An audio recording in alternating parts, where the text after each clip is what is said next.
क्या हम अमेरिका और दुनिया के पास बाकी डेवलप और एजुकेटेड देशों से आगे नहीं जा पाएंगे?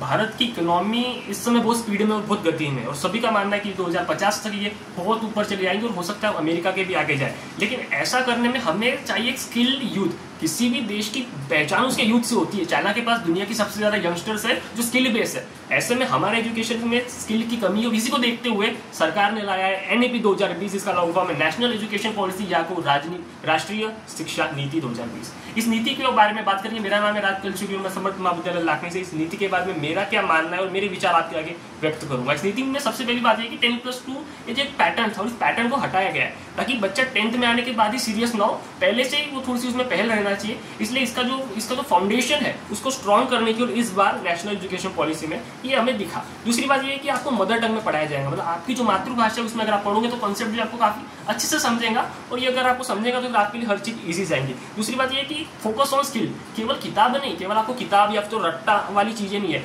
आपको यहाँ पे स्किल और प्रैक्टिकल नॉलेज दिया जाएगा। प्रैक्टिकल नॉलेज के साथ आपकी रीजनिंग स्ट्रॉन्ग की जाएगी, थिंकिंग, और आने वाले टाइम में ऐसा मानना है कि फाइनेंस भी एक नया सब्जेक्ट रहेगा जो कंप्लीटली सभी के लिए लागू किया जाएगा। और फाइनेंस ये सब्जेक्ट हमने देखा कि यूरोप हो गया, लंदन हो गया, यहाँ पे ये फाइनेंस सब्जेक्ट है। यहाँ पे प्रेशर नहीं है कि हर बच्चे को फिजिक्स केमिस्ट्री पढ़ना है, तो यहाँ पे वही है कि नए नए सब्जेक्ट को भी यहाँ पे जो इंक्लूड आने वाले टाइम किया जाने वाला है। और स्किल बेस्ड सब्जेक्ट, क्योंकि एट द एंड हमें अगर इकोनॉमिकल कंडीशन अपने इंडिया की काफी बेस्ट करना है तो हमें हमारे यूथ को एजुकेटेड बनाना है, स्किल बेस्ड बनाना है। कंपनी डिप्लोमा नहीं मांगती, कंपनी आपकी स्किल मांगती है, तो इसी की ओर आने वाले टाइम में हमें देखा जाएगा। दूसरी बात एंट्री एंड एग्जिट सिस्टम, मतलब यहाँ पे ये है कि अगर किसी बच्चे का जो कोर्स है छूट जाता है तो उसे एक डिप्लोमा दिया जाएगा या तो एक सर्टिफिकेट दिया जाएगा, जिससे उसका टाइम वेस्ट नहीं होगा, उसे कुछ ना कुछ मिलेगा। अगली बात ये कि यूनिवर्सिटी एंट्रेंस एग्जाम लाई गई है ना। यूनिवर्सिटी एंट्रेंस एग्जाम से क्या होगा कि एक ही लेवल पे सभी को एक ही लेवल में एक एग्जाम देना होगा, जिससे कोई असमानता नहीं दिखेंगी। एक ही लेवल में यूनिवर्सिटी जो है सारी वो एग्जाम कराएंगी। नेक्स्ट देखिए, हमने डिजिटल इंडिया को कोरोना में देखा और हमने ये भी समझा कि कई सारे शिक्षा ऐप सेंट्रल गवर्नमेंट ने भी इंट्रोड्यूस करा है, जिससे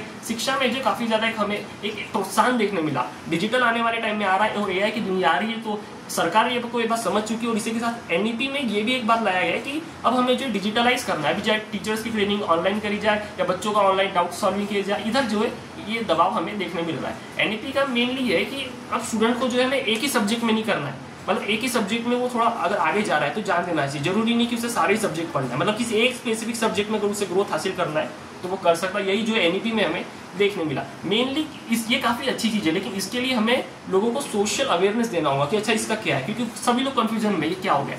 तो हमें अगर जितना अवेयरनेस देंगे लोग इस बात को समझेंगे और तब जाके लोग अपने मत रख पाएंगे। मेरा ऐसा मानना है कि काफी बेहतरीन चीज है, लेकिन हमें कुछ चैलेंजेस भी फेस होगा। इंफ्रास्ट्रक्चर हमें काफी अच्छा होना, हमें काफी ज्यादा वेल ट्रेन टीचर्स होना, और जो गाँव है टियर 3 टियर 4 की जो सिटीज है, टियर 3 टियर 4 की जो टाउन है, वहाँ पे आप कैसे के टेक्नोलॉजी को पहुंचाओगे और सारी चीज को एक साथ कैसे करोगे।